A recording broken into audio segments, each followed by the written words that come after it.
ಅಪಘಾತವು ಚಂದ್ರು ಸಾವು ಖಾಕಿಗೆ ಸವಾಲು. ಸಾವಿನ ನಿಖರ ಕಾರಣ ಹೇಳುತ್ತೆ ಮರಣೋತ್ತರ ಪರೀಕ್ಷೆ ವರದಿ. ಸಾವಿನ ಹಿಂದೆ 108 ಅನುಮಾನ. ಪೊಲೀಸ್ ತನಿಖೆ ಹೇಳ್ತಾ ಇರೋದು ಏನು? ಚಂದ್ರು ಸಾವಿನ ಸೀಕ್ರೆಟ್.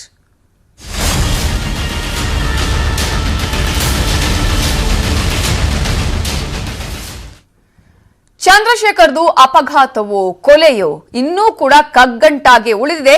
ಚಂದ್ರಶೇಖರ್ ಸಾವಿನ ಕೇಸ್ ಇವತ್ತು ಮರಣೋತ್ತರ ಪರೀಕ್ಷಾ ವರದಿ ಬರುವ ಸಾಧ್ಯತೆ ಇದೆ.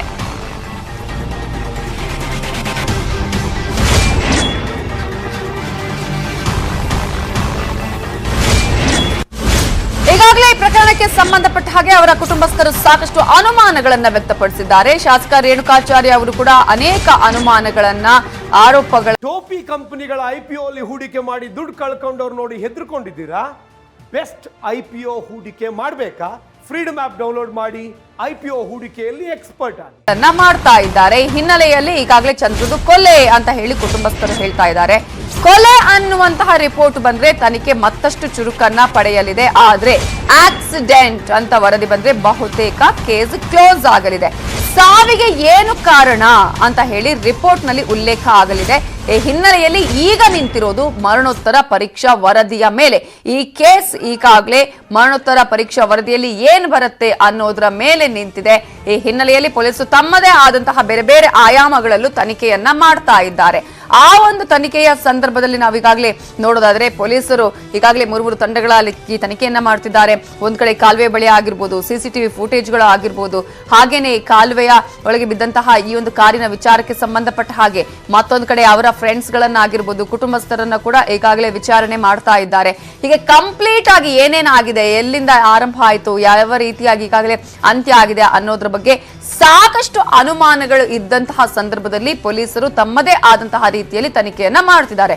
ಆದ್ರೆ ಈಗಾಗಲೇ ಚಂದ್ರಶೇಖರ್ ಕುಟುಂಬಸ್ಥರು, ರೇಣುಕಾಚಾರ್ಯ ಸೇರಿದಂತೆ ಅವರ ಮನೆಯವರು ಕೊಟ್ಟಂತಹ ದೂರಿನಂತೆ ಇದು ಸಹಜ ಸಾವಲ್ಲ, ಅಂದ್ರೆ ಆಕ್ಸಿಡೆಂಟು ಕೂಡ ಅಲ್ಲ, ಇದು ಈಗಾಗಲೇ ಇದನ್ನ ಕೊಲೆ ಮಾಡಲಾಗಿದೆ. ಈ ರೀತಿಯಾಗಿ ಮಾಡಿರೋದು, ಅದರಲ್ಲೂ ಪ್ರಮುಖವಾಗಿ ಒಂದಷ್ಟು ಅನುಮಾನಗಳನ್ನ ಈಗಾಗಲೇ ವ್ಯಕ್ತಪಡಿಸ್ತಾ ಇದ್ದಾರೆ. ಹಾಗಾದ್ರೆ ಇದು ಸಹಜ ಸಾವು ಅಂದ್ರೆ ಆಕ್ಸಿಡೆಂಟು ಅಥವಾ ಇದು ಕೊಲೆಯೋ ಅನ್ನೋದ್ರ ಬಗ್ಗೆ ಈಗಾಗಲೇ ಪೊಲೀಸರು ತನಿಖೆ ಮಾಡ್ತಿದ್ದಾರೆ. ಬಟ್ ಮರಣೋತ್ತರ ಪರೀಕ್ಷಾ ವರದಿಯಲ್ಲಿ ಕಂಪ್ಲೀಟ್ ಆಗಿ ಮಾಹಿತಿ ಲಭ್ಯವಾಗಲಿದೆ. ಇವೆಲ್ಲದರ ಬಗ್ಗೆ ಇನ್ನಷ್ಟು ಡೀಟೇಲ್ಸ್ ಕೊಡೋದಕ್ಕೆ ನಮ್ಮ ರಿಪೋರ್ಟರ್ ಮಂಜುನಾಥ್ ಆರ್ಯ ಈಗ ನೇರ ಸಂಪರ್ಕದಲ್ಲಿ ಜಾಯ್ನ್ ಆಗಿದ್ದಾರೆ. ಮಂಜುನಾಥ್, ಈಗಾಗಲೇ ಇನ್ನೂ ಕೂಡ ಕಗ್ಗಂಟಾಗಿಯೇ ಉಳಿದಿದೆ ಈ ಒಂದು ಪ್ರಕರಣ. ಅವರ ಕುಟುಂಬಸ್ಥರೇ ಹೇಳುವ ಹಾಗೆ ಇದು ಕೊಲೆ ಅಂತ ಆದ್ರೆ ಪೊಲೀಸರು ಈಗಾಗಲೇ ಬೇರೆ ಬೇರೆ ರೀತಿಯಲ್ಲಿ ತನಿಖೆಯನ್ನ ಮಾಡ್ತಾ ಇದ್ದಾರೆ. ಕಾರಿನ ಸ್ಪೀಡ್ ಆಗಿರ್ಬೋದು ಅಥವಾ ಬಂದಂತಹ ಸಂದರ್ಭಗಳು ಆಗಿರಬಹುದು, ಬಿದ್ದಂತಹ ಸಂದರ್ಭ ಅಂತ ಹೇಳಿ. ಸೊ ಮರಣೋತ್ತರ ಪರೀಕ್ಷಾ ವರದಿಯ ಮೇಲೆ ಯಾವ ರೀತಿಯಾಗಿ ಈಗ ನಿರ್ಧಾರವನ್ನ ಮಾಡಲಾಗತ್ತೆ?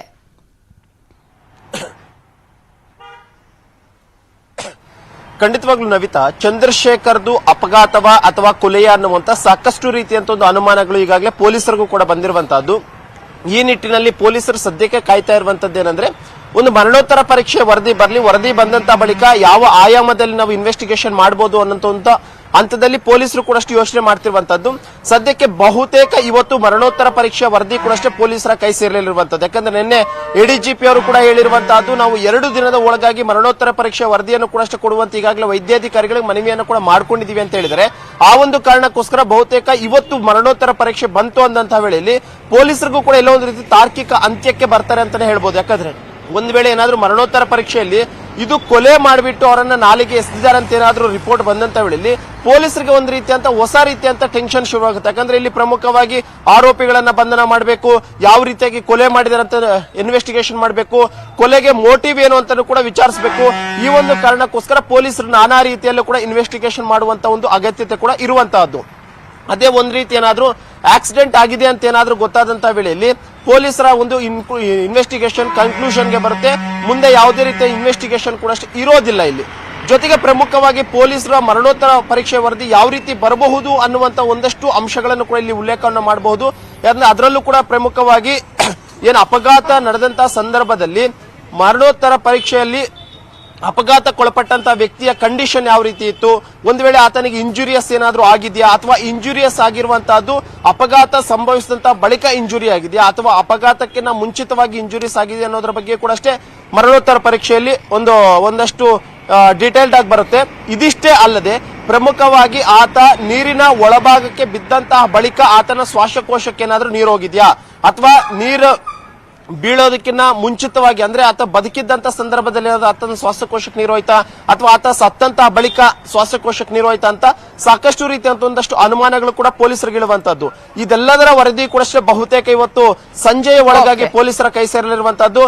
ಈ ಒಂದು ವರದಿ ಬಂದಂತ ಬಳಿಕ ಪೊಲೀಸರ ಇನ್ವೆಸ್ಟಿಗೇಷನ್ ಆಂಗಲ್ ಯಾವ ರೀತಿ ಇರುತ್ತೆ ಅನ್ನೋಂಥದ್ದು ಕೂಡ ನಾವು ನೋಡ್ಬೇಕಾಗಿರುತ್ತೆ Navitha. Fine, thank you Manjunath ಡೀಟೇಲ್ಸ್ಗೆ.